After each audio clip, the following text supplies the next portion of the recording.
The rain had been falling for 3 days straight, a soft and rhythmic drumming against the towering glass windows of the mansion that stood isolated on the edge of the cliffs. A sound that became the heartbeat of the house, steady and unrelenting, much like the silence that filled the vast, open spaces within. And Alara found herself standing by the window in the library, watching the gray water slide down the pane, distorting the view of the ancient pines outside. Her breath fogging the cool glass for a moment before fading away, just as her presence seemed to fade into the background of this imposing life she had been thrust into. It had been 6 months since the wedding, a ceremony that was more of a merger than a union, a day marked not by laughter and warm embraces, but by the scratching of fountain pens on legal documents, and the polite, distant handshakes of men in expensive suits who viewed her life as an asset to be traded for stability. And she remembered the first time she saw him, Adrian, the man who was now her husband. Standing at the end of the aisle with a posture so rigid it seemed carved from the same marble that lined the floors of his foyer, his eyes the color of a storm-tossed sea, beautiful but dangerous, holding a depth she was warned never to try and navigate.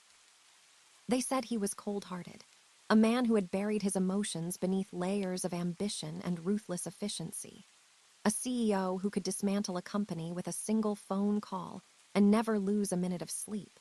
And standing there in the library, tracing the path of a raindrop with her finger, Alara wondered if the rumors were true, or if they were merely a shield he had constructed to keep the world at bay. For in the 6 months they had shared this roof, she had seen nothing to contradict them. Only a polite distance, a series of brief interactions in the mornings where he would nod at her over his coffee, his eyes scanning financial reports on his tablet, and the sound of his car pulling away before the sun had fully risen, leaving her alone in a house that felt too large for one person, filled with rooms she had never entered and furniture that looked too pristine to be used. The house itself was a masterpiece of modern architecture, all sharp angles and floor-to-ceiling glass, perched precariously over the ocean, as if challenging the elements, but it lacked the warmth of a home, the walls bare of personal photos, the shelves stocked with books that looked like they had been bought by the yard rather than collected over a lifetime of reading. And yet, there was a strange comfort in the solitude, a quietude that allowed her thoughts to drift like dust motes in a sunbeam, untethered and free. And she moved away from the window, her footsteps silent on the thick Persian rug that covered the hardwood floor, wandering aimlessly through the corridors that twisted and turned like a labyrinth. She had been told by the staff, a team of efficient and invisible workers who kept the house spotless, that the West Wing was Adrian's private domain, a place where he worked and where no one was to disturb him. And naturally, it was the only part of the house that held any real fascination for her, a forbidden territory that pulsed with the mystery of the man she had married but did not know. And as the afternoon light began to fade into the bruised purple of twilight, she found herself walking toward that part of the house, the air growing cooler as she approached the heavy oak doors that separated his world from hers. There was no specific reason for her to be there, no urgent message to deliver, only a pull she couldn't explain, a need to understand the silence that hung around him like a heavy cloak. And as she reached out to touch the brass handle, she hesitated, the memory of his stern warnings echoing in her mind. His voice low and devoid of inflection when he told her that he required absolute privacy to manage the empire he had built. But the curiosity was a living thing inside her, breathing and shifting, urging her to push past the fear of his coldness. The door was not locked, which surprised her, and it swung open with a well-oiled smoothness, revealing a hallway that was different from the rest of the house. The walls lined with dark wood paneling that absorbed the light, giving the space a cozy, almost claustrophobic feeling. And the scent here was different too, not the sterile smell of lemon polish and fresh linen that permeated the other rooms, but something earthier, a mix of old paper leather and a faint, lingering trace of something sweet, like dried lavender or vanilla, a scent that seemed at odds with the icy persona of the man who lived here. She walked slowly, her senses heightened, every creak of the floorboards sounding like a gunshot in the quiet. And she passed a series of closed doors before reaching the end of the hall where a double door stood slightly ajar. A soft, golden light spilling out onto the floor, warm and inviting compared to the blue-hued LEDs that lit the rest of the mansion. And she drew closer, holding her breath, peering through the crack to see a room that shattered her understanding of who Adrian was. It was not a high-tech office filled with screens and stock tickers, nor was it a sterile conference room. It was a studio, a chaotic and vibrant sanctuary filled with canvases of every size, some leaning against the walls, others mounted on easels, all of them covered in swirls of color and emotion that took her breath away. Landscapes that looked like dreams, portraits that captured the soul of the subject with haunting precision. And in the center of the room, with his back to her, stood Adrian, not in his usual bespoke suit, but in a paint-stained linen shirt and loose trousers, his posture relaxed. His movements fluid and graceful as he moved a brush across a large canvas, humming a low, melancholic tune that vibrated through the air, a sound so intimate and raw that Alara felt like she was intruding on a sacred ritual. She watched him for what felt like an eternity, unable to move, seeing the tension that usually held his shoulders tight melt away as he lost himself in the act of creation. And she realized that the cold-hearted CEO was a mask, a character he played for the world, while this man, this artist with paint in his hair and passion in his hands, was the truth he had hidden away, a secret kept safe behind the walls of his fortress. The painting he was working on was a garden, lush and overgrown, with a stone bench in the center bathed in dappled sunlight. And there was a tenderness in the way he rendered the leaves, a longing in the way he captured the light, that made her chest ache with a sudden, overwhelming empathy. For she saw in that image a desire for peace, for a place where the noise of the world couldn't reach, a desire she shared deeply. And just as she was about to step back and retreat into the shadows, a floorboard creaked beneath her weight. A sharp sound that snapped the spell, causing Adrian to freeze, the brush hovering midair before he turned slowly, his eyes meeting hers across the room. And for the first time, she didn't see the cold, impenetrable wall, but a flash of vulnerability, a naked fear of being seen, followed quickly by the defensive shudder coming down, his expression hardening as he set the brush down and wiped his hands on a rag. "I told you never to come here," he said, his voice quiet but laced with a steel thread. Yet it lacked the bite she had expected, sounding more like a plea than a command. And Alara, emboldened by the beauty she had just witnessed, stepped fully into the room, ignoring the instinct to flee. "I didn't know," she whispered, her gaze moving from him to the paintings that surrounded them. "I didn't know you could do this." And she walked toward a canvas that depicted a woman standing on a cliff edge, looking out at a storm, the resemblance to herself striking enough to make her heart skip a beat, realizing that he had been watching her, really seeing her, even when she thought he was looking through her, and the realization shifted the ground beneath her feet, transforming the narrative of their marriage from one of indifference to one of silent observation. Adrian watched her, his body tense, waiting for her to mock him or to question the utility of his hobby, as his father had done years ago, crushing the artist in him to build the businessman. But when she reached out and gently touched the frame of the painting, turning to him with eyes full of wonder and a soft smile, the tension began to drain from him, leaving him tired and exposed. "It's a secret," he murmured, walking over to stand beside her, the smell of turpentine and oil paint clinging to him. "The world cannot know that the man who negotiates mergers with iron fists spends his nights painting flowers and dreams." And there was a sadness in his confession, a weight of expectation that he had carried for so long it had shaped his very bones. But Alara shook her head slowly, looking up at him. "It makes you human," she said softly. "It makes you." More, and in that moment, the air between them changed, the distance that had spanned miles shrinking to the few inches between their bodies. And for the first time, the silence was not heavy or oppressive, but companionable, a shared quiet built on the revelation of a hidden truth. He didn't ask her to leave, and she didn't offer to go. Instead, she watched as he cleaned his brushes, the rhythmic swishing of the bristles in the jar of water becoming a soothing sound. And he began to talk, haltingly at first, then with more flow, telling her about how painting was the only way he could process the noise of the world, how it was his escape, his therapy, the only place where he felt truly himself. And as he spoke, Alara saw the layers of the cold CEO peeling away, revealing a man who was sensitive, thoughtful, and deeply lonely. A man who had been forced into a mold that didn't fit and had learned to survive by freezing his heart, only to thaw it out in the dead of night within these four walls. She listened, asking quiet questions, learning about the garden in the painting, which was a real place from his childhood, a sanctuary destroyed by development, a loss that he still mourned. And she realized that his ruthlessness in business was perhaps a way to gain control, to ensure that nothing he loved could ever be taken away again, a misguided but understandable defense mechanism. The hours slipped away, the night deepening outside the windows, the rain still falling but now sounding like a gentle applause rather than a dreary drone.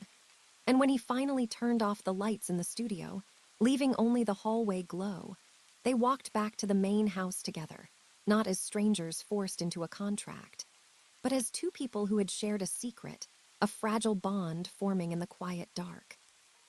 That night, sleep came easily to Alara, the image of the paintings dancing in her mind, and the next morning the routine was different. When she came down for breakfast, Adrian was still reading his tablet, but he looked up when she entered, offering a small, tentative nod that held a hint of warmth, and he pushed a plate of toast toward her, a silent offering, a crack in the ice. Days turned into weeks, and the studio became their meeting place, a neutral ground where the roles of husband and wife, CEO and asset, were left at the door, replaced by artist and muse, observer and creator, and Alara began to spend her evenings there, sometimes reading while he painted, sometimes simply watching the colors emerge from the canvas, the rhythm of their shared breathing becoming a comfort she hadn't known she needed. She discovered that the secret he hid was not just the painting, but the capacity for deep, profound feeling, a well of emotion that he had capped to survive the shark tank of his industry. And as she gently pried that cap loose, she found a man who noticed the way the light hit the water, who remembered her favorite flowers, who would leave small sketches on her bedside table. A bird taking flight, a single rose, a pair of eyes that looked like hers. Gestures that spoke louder than any grand declaration of love. The marriage that had begun as a sentence was slowly transforming into a story, written in brushstrokes and quiet moments. And one evening, as the rain returned, lashing against the house with renewed vigor, Adrian turned to her from his easel, his brush suspended, and asked if she wanted to try, offering her a brush with a vulnerability that stopped her heart. She had never painted before, her hands clumsy and uncertain, but he guided her, his hand warm over hers, teaching her how to blend the colors, how to capture the light. And as they stood there, close enough to feel the heat of each other, the cold-hearted CEO was gone completely, replaced by a patient teacher, a partner, and Alara realized that she wasn't just discovering his secret, she was becoming part of it, woven into the canvas of his hidden life. The world outside continued to spin. The stocks rose and fell.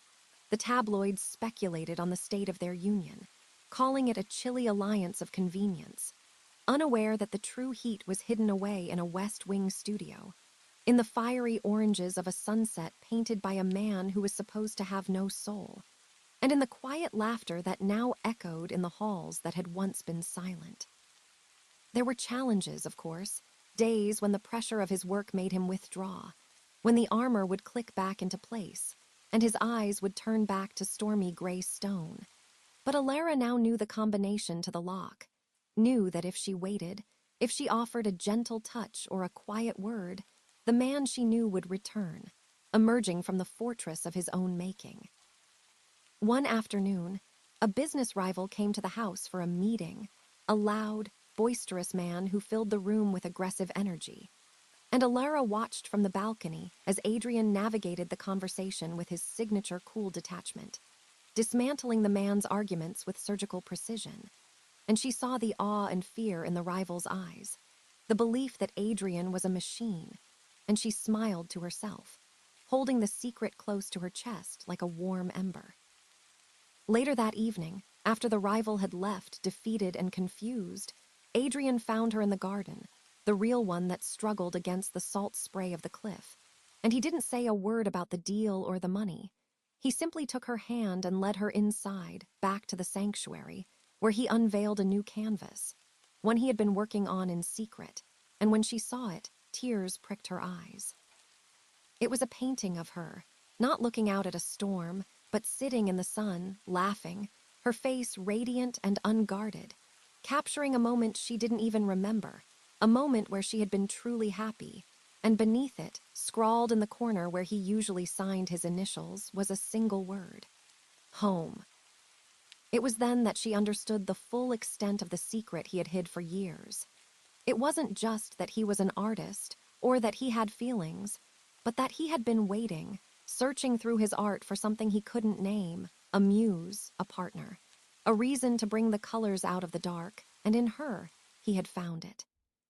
The realization washed over her, warm and slow, like the tide coming in, and she turned to him, seeing the uncertainty in his eyes, the fear that he had revealed too much, and she reached up to cup his face, her thumbs tracing the sharp line of his jaw, softening the tension there. "It's beautiful," she whispered, and he leaned into her touch, his eyes closing, the weight of the world falling from his shoulders, and in the silence of the studio, surrounded by the vivid landscapes of his inner world, the forced marriage finally dissolved, replaced by a choice to love the man behind the mask, the artist in the tower, the keeper of the secret garden.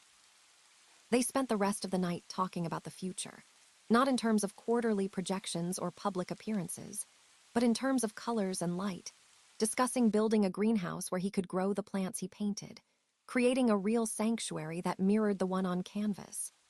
And as they planned, the house around them seemed to change, the cold glass and steel warming with their shared vision, the empty rooms filling with the potential of memories yet to be made.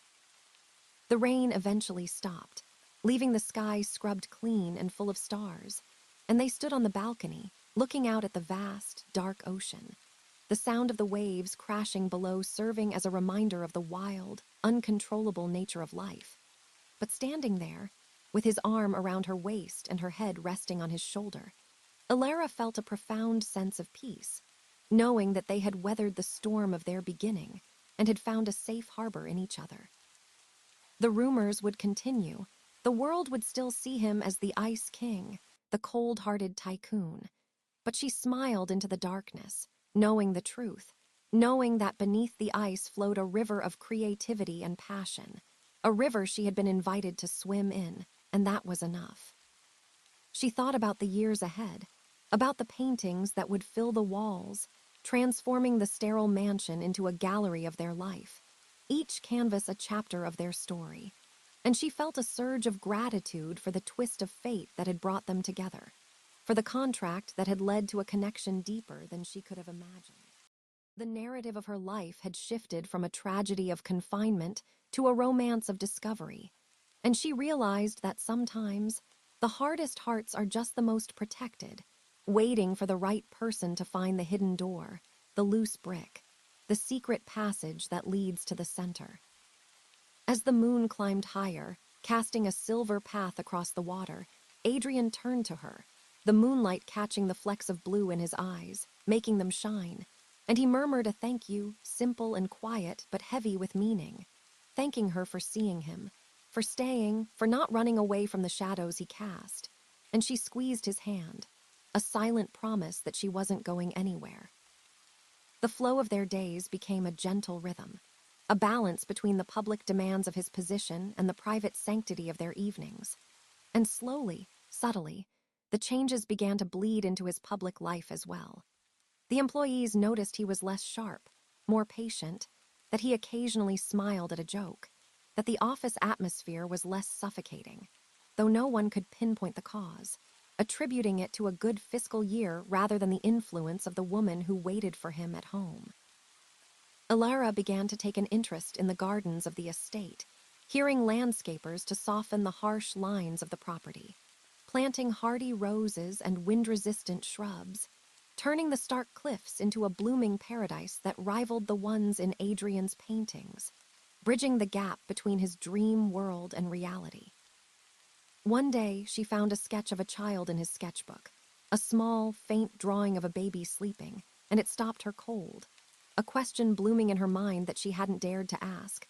But later that night, as they sat by the fire she had insisted on lighting in the living room, she brought the sketchbook to him, opened to that page, and watched his face. He didn't pull away, didn't shut down. Instead, he traced the outline of the drawing with a finger, his expression wistful. "I used to think I shouldn't pass this on," he said, his voice low. "The coldness, the isolation, my father's legacy. I didn't want to bring a child into a house that felt like a museum." And he looked at her, the firelight dancing in his eyes. "But now, the house feels different." It was the closest he had come to saying he wanted a family, and it made Alara's heart swell, for she knew that a child raised by this man, the man who painted with such tenderness, would never know the coldness he feared, but would be surrounded by color and expression. They didn't rush, letting the idea settle like a seed in the soil, nurturing it with their growing closeness. But the possibility hung in the air, adding a new layer of richness to their life. The secret he hid for years, his art, his sensitivity, had been the key to unlocking his humanity, and now that it was out in the open, at least to her, he was blooming, growing into the person he was meant to be before the world forced him into a suit of armor. The seasons changed, the gray rains of autumn giving way to the crisp winds of winter, and then the tentative green of spring. And with each season, the mansion became more of a home, filled with fresh flowers from the garden, with the smell of home-cooked meals, with the sound of music. For Alara had discovered an old piano in one of the unused rooms and had begun to play, her notes drifting up to the studio where Adrian painted, creating a duet of sound and color that filled the house. They hosted a small dinner party, a rare event, inviting only a few close associates, and while Adrian was still reserved, there was a lightness to him that charmed the guests, a pride in the way he introduced Alara, a warmth in the way he kept glancing at her across the table. And for the first time, the forced aspect of their marriage seemed like a distant memory, a clerical error in the history of a true love story. The business world was baffled by the transformation of the shark into something more approachable, though no less brilliant, and stocks actually rose, the market responding positively to the stability and maturity he now projected, proving that having a heart was not a weakness in business, but a strength. Alara often thought back to that rainy afternoon when she had opened the door to the West Wing, how terrifying that moment had been, how easily she could have turned back and lived a life of comfortable estrangement, and she shivered to think of what she would have missed: the beauty of his mind, the sanctuary of his arms, the magic of the secret garden. One evening, Adrian surprised her by taking her to a gallery in the city, a small, exclusive place tucked away in a quiet district. And as they walked in, she realized with a jolt that the paintings on the walls were his. He had rented the space for a private viewing, just for her, displaying his life's work, the landscapes of his soul. And as she walked from canvas to canvas, seeing the progression from dark, stormy seas to the light-filled gardens and finally to the radiant portraits of her, she wept, overwhelmed by the magnitude of his trust. He had never shown these to anyone, and by displaying them here, even in an empty gallery, he was declaring that he was no longer afraid, that he was ready to own his dual identity, at least with her. "You gave me the courage," he whispered in her ear, his arms wrapping around her from behind, resting his chin on her shoulder. "You made me see that the secret wasn't a shame, but a gift." And they stood there for a long time, surrounded by the colors of his heart, the city lights twinkling outside like distant stars. It was a turning point, a moment of total acceptance, and as they drove back to the mansion, the silence in the car was heavy with contentment, a comfortable quiet that didn't need to be filled with words. The cold-hearted CEO was a myth now, a ghost story told in boardrooms, while the reality was a man who hummed while he painted, who planted roses in the wind, who loved his wife with a quiet, steady ferocity that weathered every storm. And as the years went on, the secret garden in the studio grew, joined by the voices of children who learned to paint before they could write, who ran through the halls of the glass house filling it with laughter, chasing away the last remnants of the silence that had once reigned supreme. Ilara would watch them, Adrian with paint on his nose showing their daughter how to mix purple, their son banging on the piano keys, and she would look out at the ocean, calm and blue, and thank the rain that had kept her inside that day, the curiosity that had led her to the door, and the love that had been waiting on the other side, hidden in plain sight, a masterpiece waiting to be unveiled. The flow of time was kind to them, etching smile lines around Adrian's eyes, softening the sharp angles of his face. And though he remained a titan of industry, a man respected and feared in the boardroom, he was known to leave meetings early to attend a school play or to catch the sunset with his wife. His priorities shifted by the gravity of the love they had built. The secret he hid for years became the foundation of their happiness, a reminder that everyone carries a hidden world within them, waiting for the right person to witness it. And Ilara knew that she was the keeper of the key, the guardian of the garden, a role she cherished more than any title or wealth. The mansion on the cliff, once a symbol of isolation, became a beacon of warmth, its windows glowing golden in the night, signaling to ships at sea and travelers on the road that here. In this place, there was life, there was art, and there was a love that had bloomed from the coldest of winters into an eternal spring. The narrative continued, day by day, a slow and steady accumulation of moments. Coffee on the terrace, walks on the beach, quiet conversations in the dark, weaving a tapestry of a shared life that was rich and textured. A life that proved that even the most arranged of beginnings could lead to the most destined of endings, provided one was brave enough to open the forbidden door and look inside. And so, the story of the forced marriage and the cold-hearted CEO dissolved into the story of Adrian and Ilara, two souls who found each other in the silence, who painted a new world together, and who lived, quietly and deeply, in the sanctuary of their own making, listening to the rain tap against the glass, no longer a sound of loneliness, but a song of home. The endless rhythm of the ocean below served as a constant companion to their lives, a reminder of the depth of their journey. And as Ilara sat in the studio one evening, years later, watching the silver hair at Adrian's temples catch the light, she picked up a brush herself, no longer a novice but a partner in his craft, and added a stroke of blue to the sky of the painting they were working on together, a collaborative piece that represented their union. A seamless blend of two styles into one coherent image. The painting was of the cliffside, but it wasn't the jagged, lonely rock of the past.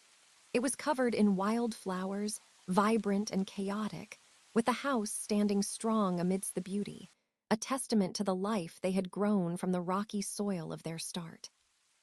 Adrian smiled at her contribution, his eyes crinkling at the corners, and he leaned over to kiss her forehead, a gesture of infinite tenderness that still made her heart flutter after all this time. "Perfect," he murmured, referring not just to the painting, but to the moment, to her, to them. The silence that followed was not empty. It was full of understanding, a language they had developed over thousands of such moments, a dialogue of glances and touches that said more than speeches ever could. They worked in tandem, the smell of linseed oil and beeswax candles filling the air, a scent that was now the defining aroma of their happiness. And outside, the world rushed on, busy and loud, oblivious to the quiet miracle that had occurred in the house on the cliff, where a heart of ice had been melted by the patient, persistent warmth of a woman who dared to look closer. The secret was no longer a burden, but a treasure, shared and multiplied, a legacy of beauty that they would leave behind, not in the form of bank accounts or buildings, but in the canvases that held their souls, in the children who carried their love, and in the memory of a house that learned to breathe. As the night deepened, they put down their brushes, their hands stained with the colors of their creation, and walked to the window to watch the moon rise, standing side by side, two pillars supporting the roof of their shared existence, unshakable and serene. The journey had been long, from the sterile boardroom where they signed their names to a contract, to this warm, paint-splattered room where they signed their hearts to each other every day. But looking back, Alara wouldn't change a single step. For every moment of coldness had made the warmth that followed that much sweeter. Every silence had made the music that much clearer. And every secret had made the truth that much more precious. She rested her head on his shoulder, feeling the steady thrum of his pulse, a rhythm that matched her own. And she closed her eyes, letting the peace of the moment wash over her, a gentle tide carrying her into the future. A future that stretched out before them like a blank canvas, waiting to be filled with the colors of their enduring love. A story without an end, flowing on, like the rain, like the sea, like the endless, quiet beat of two hearts that had found their home in each other. And that blank canvas was not something they rushed to fill, but rather something they approached with the slow, deliberate patience of masters who knew that the most beautiful images emerge not from haste, but from the quiet layering of color upon color, experience upon experience, much like the way the moss had slowly begun to claim the stone walls of the garden outside, softening the edges of the masonry, just as the years had softened the edges of their own defenses. The morning that followed that moonlit night was one of those rare, suspended moments where time seems to hold its breath.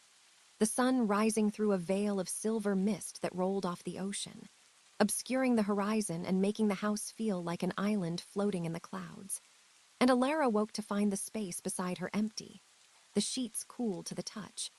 But she felt no alarm, only a familiar, warm tug in her chest that led her barefoot down the hallway. Past the gallery of family photos that had replaced the empty walls, images of first steps, of graduation days, of messy picnics on the beach, and toward the smell of brewing coffee and the faint scent of linseed oil. She found him in the greenhouse they had built the previous autumn, a glass cathedral attached to the studio where the air was always thick with the scent of jasmine and damp earth, a stark contrast to the salt spray outside.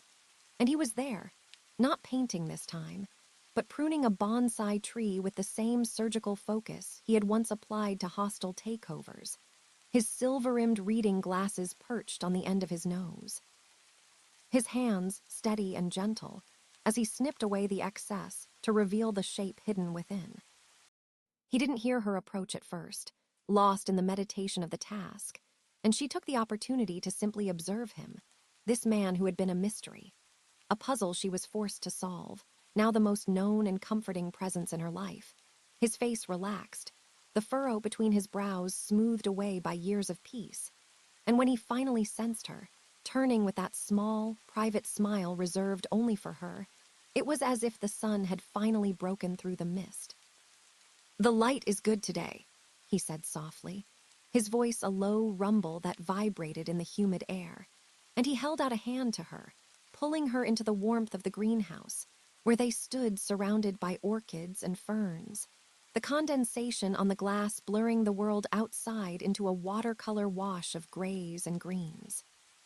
They spent the morning there, drinking coffee from ceramic mugs he had thrown himself on a pottery wheel, another secret hobby he had picked up in his quest for tactile expression, talking about nothing and everything, about the way the light hit the petals of the new orchid, about a book she was reading, about the silence that was no longer an absence of noise, but a presence of peace.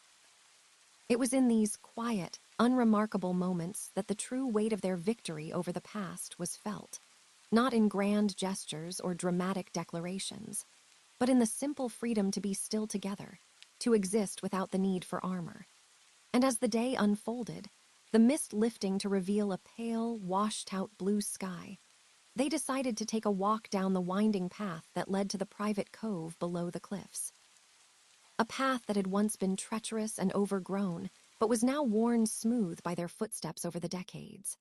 The wind was brisk, tugging at their coats and whipping Alara's hair across her face. But the cold was invigorating, a reminder of the wild energy that pulsed just outside their sanctuary. And as they walked, Adrian held her hand, his grip firm and warm, a constant anchor in the shifting landscape. They reached the pebbled beach, where the waves crashed with a rhythmic, soothing roar, tumbling stones over and over, polishing them into smooth jewels, and Adrian stopped to pick up a piece of sea glass, frosted and green, holding it up to the light. "It takes years to get this smooth," he mused, looking at the glass and then at her, the metaphor hanging gently between them, an acknowledgement of their own weathering, of how the friction of their early days, the sharp edges of their forced union, had been tumbled by the waves of time until they fit together perfectly, without seams or sharp angles. He pocketed the glass, a small keepsake of the day, and they continued walking, the salt spray misting their faces, until they reached the large driftwood log that had become their customary resting spot, weathered and bleached white by the sun. Sitting there, looking out at the endless expanse of the Atlantic, Alara felt a sudden, profound sense of gratitude for the secret that had started it all, realizing that if he hadn't been hiding that part of himself, if he had truly been the hollow man everyone thought he was, she would have withered in that house. But instead, his secret had been the soil in which she bloomed, and in turn, she had become the gardener who tended to him. The narrative of their lives was no longer driven by external forces, by board members or societal expectations, but by the internal tides of their shared creativity and love. And even as they aged, the discovery didn't stop. Just last week, she had found him reading poetry aloud to the cat, a stray they had taken in, his voice lilting with a rhythm she hadn't heard before, revealing yet another layer of the sensitivity he had guarded so fiercely. They walked back up the hill as the afternoon light began to golden, casting long shadows across the lawn. And as they entered the house, the warmth embraced them, the smell of a slow-cooking stew drifting from the kitchen, a smell that spoke of domesticity and care.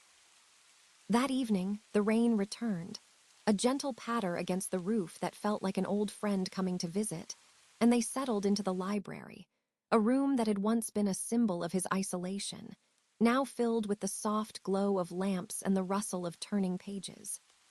Adrian was sketching again, his charcoal stick moving swiftly over the paper, and Alara, looking up from her book, asked him what he was drawing. He turned the pad around to show her. It was a sketch of the greenhouse, but inside, amidst the plants, he had drawn two figures, old and bent, holding hands, their roots intertwining with the roots of the trees, a visual promise of their eternal connection. "We are part of the garden now," he said, and the truth of it settled deep in her bones, a comforting weight. The years continued to flow like a river, unhurried and constant, and the cold-hearted CEO became a figure of legend in the business world, a cautionary tale that turned into an inspirational one, as young entrepreneurs began to emulate his balanced approach, realizing that the man who painted flowers understood the market better than the men who only saw numbers, because he understood growth, patience, and the organic nature of things. Adrian eventually stepped down from the daily operations of the company, handing the reins to a successor he had groomed not just in finance, but in empathy, leaving him free to devote his days entirely to the studio and to Alara.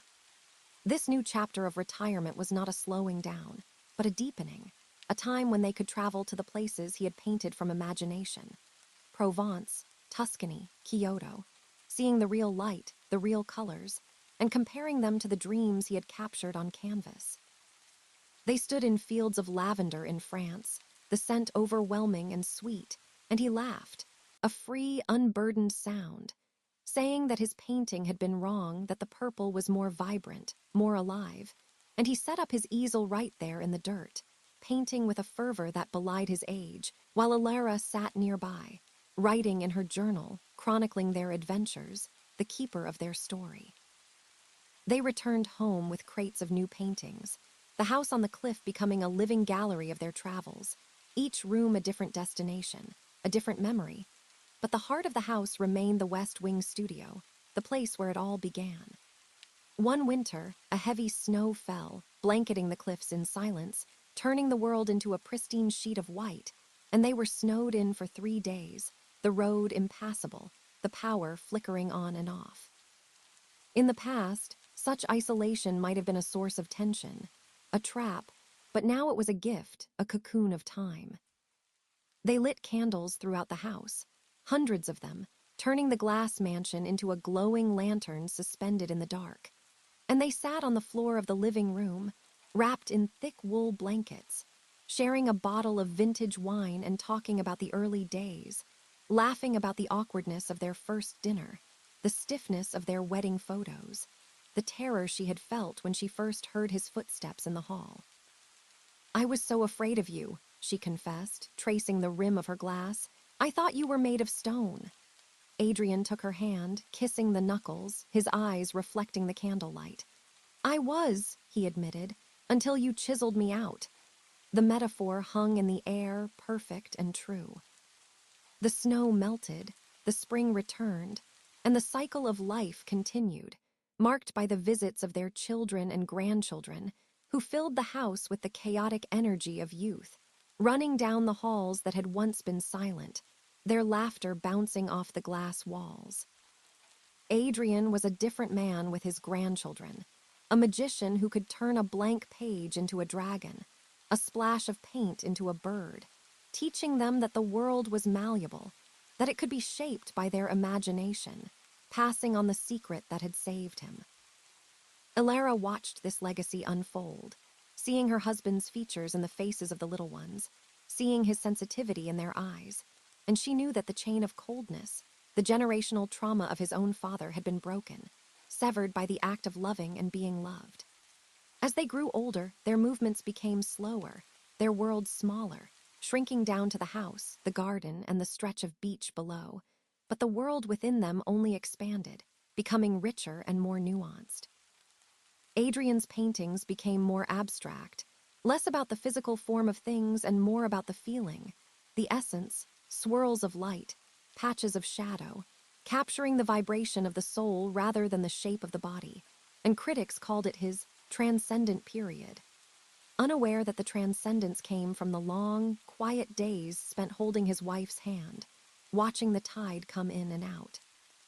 There was a particular afternoon, golden and hazy, when Elara found him sitting on the bench in the garden, the real stone bench that mirrored the one in his very first painting, his hands resting on his cane, his eyes closed, basking in the sun. She sat beside him, not saying a word, just adding her presence to his, and he reached out without opening his eyes, finding her hand unerringly as if their souls were magnetized. "I was thinking," he murmured, "about the secret." "Which one?" She asked playfully. "You have so many." He chuckled, a dry, raspy sound. "The first one, the painting. I used to think I hid it to protect myself from the world, but I think I hid it so you could be the one to find it, like a treasure hunt waiting for the right player." It was a romantic revision of history, perhaps, but it felt true in the way that matters, in the emotional logic of a long life shared. They sat there until the sun dipped below the horizon, painting the sky in shades of violet and bruised orange, colors that Adrian would have once rushed to capture, but now was content to simply witness, knowing that the moment was enough, that the memory was the canvas. The house, once a fortress, had become a vessel for their spirit, breathing with them, creaking in the wind, settling into the earth. And as the stars came out, pinpoint pricks of light in the velvet dark, Elara helped him up, and they walked slowly back inside, the lights of their home welcoming them, a beacon on the edge of the world. And so the days flowed into nights and nights into days, a seamless ribbon of time, and the story of the girl forced to marry the cold CEO had been rewritten so completely that the original pages were all but forgotten, replaced by a volume of poetry, a saga of warmth, a testament to the fact that even the coldest winter eventually yields to spring, and that the deepest secrets are simply seeds waiting for the rain of love to make them grow. And inside, the air was thick with the comfort of familiar things, the grandfather clock in the hallway ticking a slow, steady heartbeat that seemed to slow down in sympathy with their own rhythms, marking the passage of time not as a countdown, but as a collection of precious seconds, each one savored like a drop of sweet wine. The routine of their existence had been distilled to its purest essence, a series of small, graceful movements between the bedroom, the garden, and the studio, the boundaries of their world contracting physically but expanding spiritually. And even as Adrian's hands began to tremble with the frailty of age, making it difficult to hold the brush with the same steadiness as before, he never stopped creating, though the medium shifted from canvas to conversation, from paint to memory. As he would sit for hours describing the colors he saw in his mind, painting the air with words for Alara, who listened with the same rapt attention she had given his physical works years ago. She became the keeper of his vision, the archivist of his soul, writing down his thoughts, his observations, the philosophy of light and shadow that he had spent a lifetime refining, ensuring that the wisdom he had gained from the silence would not be lost to the silence that was coming. There was a poignant beauty in this reversal of roles, the woman who had once been the observer now becoming the chronicler, the one who preserved the secret for the future. And one evening, as a storm brewed off the coast, bringing with it the familiar, nostalgic scent of ozone and rain, Adrian asked to go to the studio one last time, leaning heavily on her arm as they navigated the hallway.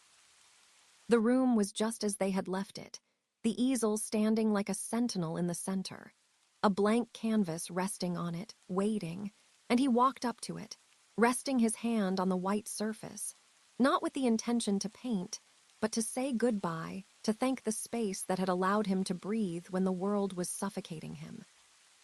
"It is finished," he whispered, not referring to a specific painting, but to the great work of his life, the dismantling of the fortress, the cultivation of the garden, the loving of her, and Alara stood beside him, covering his hand with hers, feeling the papery thinness of his skin, the fragility of the bone beneath, and yet feeling the enduring strength of the spirit that dwelt there. They stood there for a long time, listening to the rain begin to drum against the glass, a sound that brought them full circle to that first afternoon of discovery. But where there had once been fear and distance, there was now only a profound, vibrating unity. They eventually returned to the main house, settling into the deep armchairs by the fire, the flames casting dancing shadows on the walls, shadows that looked like old friends come to say farewell. And as the night deepened, Adrian turned to her, his eyes clear and bright, undimmed by the years. "You were the only color that mattered," he said, his voice a rasp, barely audible over the crackle of the fire. A final confession from the artist who had spent his life chasing hues, realizing that the most vibrant spectrum had been sitting beside him all along. Alara smiled, tears slipping silently down her cheeks, not of sorrow, but of an overflowing heart, and she leaned over to kiss him, a soft, lingering seal on a promise kept.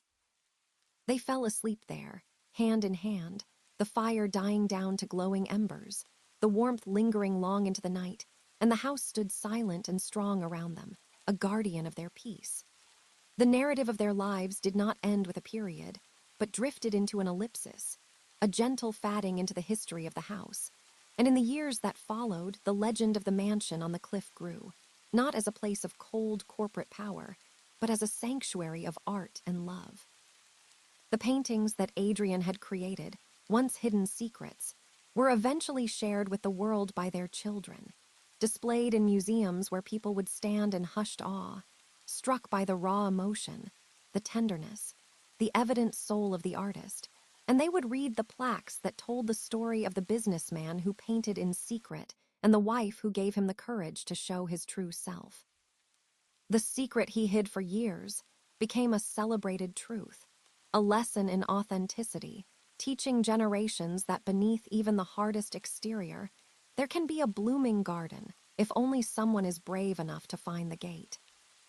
The house itself remained, weathered by the salt and the wind, the ivy growing thicker over the stone, the garden becoming wilder, more unruly, blending seamlessly with the native flora of the cliff, just as Adrian had predicted in his sketch, until it was difficult to tell where the man-made ended and the wild began.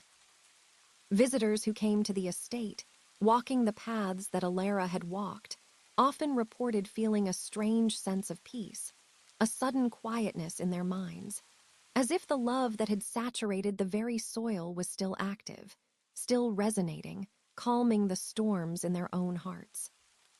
The cove below continued to collect sea glass, the waves tumbling the shards of the past into jewels of the future, and on quiet nights, when the moon was full and the sea was calm, some said you could hear the faint strains of a piano drifting on the wind, accompanied by the smell of oil paint and old roses, a sensory echo of the happiness that had lived there.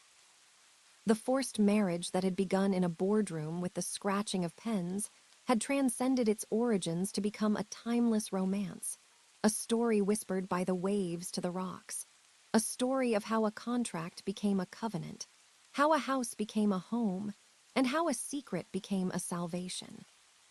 And so the story flows on, not in words, but in the feeling of the sun on the cliff face, in the resilience of the flowers that bloom against the odds, in the quiet creativity of those who dare to make art in the dark.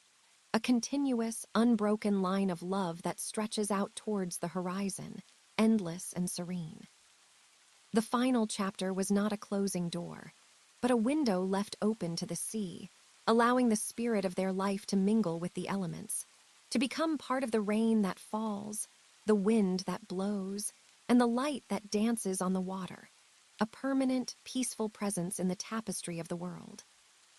The cold-hearted CEO and the woman who found his heart were no longer separate entities, but a single, harmonized memory, suspended in the amber of time, a perfect, finished masterpiece that required no further strokes, resting eternally in the quiet, grateful embrace of the universe, surrounded by the art of their existence, wrapped in the warmth of a secret well-kept and a life well-lived, drifting gently, endlessly, into the magnificent, star-filled silence of forever. 48.3s. Use arrow up and arrow down to select a turn, enter to jump to it, and escape to return to the chat.